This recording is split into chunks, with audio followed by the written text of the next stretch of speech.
Project 2x4 for beginners. This is where we make 3 cool projects using nothing but 2x4s. Episode 3. If you haven't seen the first 2, I'll put a link to those in the description. Check them out. As before, I plan on sticking with the 2x4x8s because they're usually the least expensive and easiest to find. And here's a huge secret. Well, maybe not a secret, but a huge tip.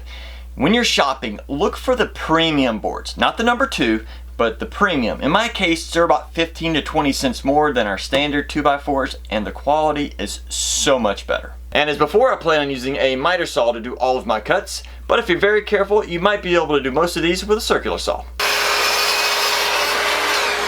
For our first project, we need 4 boards at 16 inches, 3 boards at 12 inches, and 2 boards at 9 inches. And if you have any factory markings or paint on your board, this is a good time to sand them off. Let's now look at the 3 12-inch long pieces. We want to check both sides, and we want to determine which ones look the best because those are going to be the top. It's also a good idea to flip each of these over and just do a little mark on the bottom here so we don't get these confused. Then I'm going to take some paint. I'm just going to lightly coat these in some black so it gives it a distinctly different look. If you don't want to use spray paint, you can always use a stain or whatever you'd like. And while those are drying, let's start putting the rest of these together. Now grab one of your 9-inch and 2 of your 16-inch, and we want to look at them closely to, again, figure out which sides are the prettiest because those will be on the outside. And then we're going to line them up about like so. And once you have them lined up, use one of the other boards or a straight edge. We just want to make sure that everything is nice and even and flush with each other so that the top edge here doesn't cause a problem later. I then clamped it together, pre-drilled some holes, and added some screws.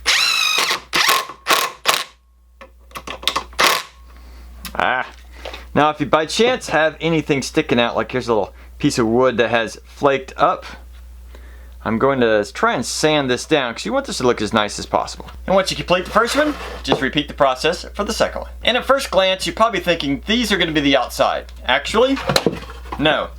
This is going to be the outside. We want the inset so it kind of takes away from the bulkiness of this 2x4. It's now time to attach the tops. We want to put the 2 outer ones on first and then get everything nice and flush. You want it to flush on the ends this way and this way, so all 4 sides. And then once those are in place, take the last one and stick it in the middle. Make sure it's flush on the ends, but for the little 2 rows here, we're just gonna eyeball that. And once we have everything in position, we can screw it down. And once you have it all screwed down, it's a good idea to take some more black paint or maybe a black magic marker and go over all these little screws so they're not as noticeable. But otherwise, it's done. Now this is a cute little table. I actually found a picture of this on Pinterest. So if you're ever looking for a 2x4 project, it's a good idea to jump on Pinterest, do some simple searching, and you'll come up with a bunch of pictures and you can get some great ideas.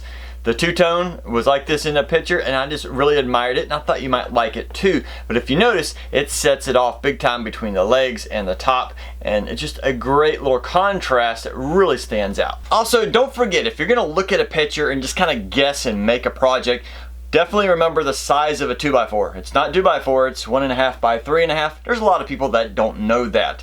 So once I had this particular one in sight, I went, oh, I know roughly the dimensions, so it's roughly a 12 by 12 table. So you can just guess at it and make it whatever you'd like. For this next project, let's make some easy storage. And to do this, I've cut down 4 boards at 20.5 inches, 10 boards at 26 inches, and 4 boards at 87 inches. For me, this setup is only gonna go in a basement, so I'm not overly concerned about the writing and the ink on the boards. But if you are and you wanna make it look pretty, this is the time to sand it. I'm now gonna connect one of the 20.5 boards to the 87-inch board right in the corner, about like so. But I'm not gonna do it exactly flush. I'm gonna actually move it up about 1 inch so there's a lot less surface area touching the floor. At this connection, if I wanted to be fancy, I could do pocket screws, but it doesn't really need it. For this setup, I'm just gonna do some screws right through the outside of the board into the end grain. That should be strong enough for our setup. It's also a good idea to pre-drill these holes since we're close to the edge. Then we're just gonna repeat the same process on the other side. That's not complete. I've shifted everything over to make it easy to work on.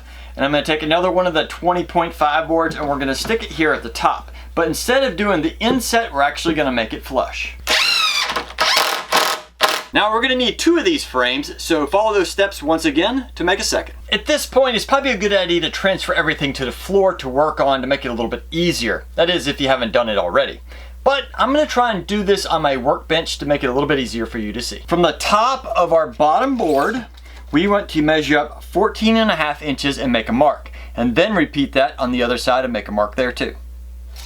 And once you get that first mark at 14.5 down, we need to make 4 more. The next one will be at 31 inches.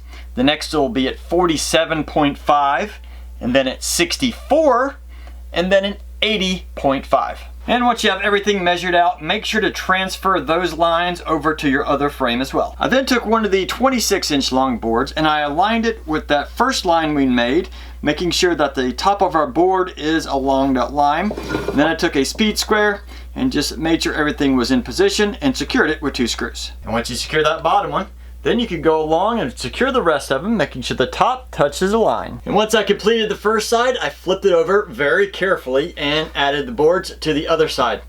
Now it's time for the moment of truth. Hopefully I did all my math correctly. It's now time to use one of the internet's most popular forms of storage, the 27-gallon tote. Hey, it fits side to side, but let's grab another one and see if it actually fits top to bottom. Hopefully. All right, here's the second one. Yes, okay, fits awesome. In fact, I have probably 1 inch to 1.5 inches of extra room down here, so you could always cut maybe 4 to 5 inches off the entire height of this. That's totally up to you though.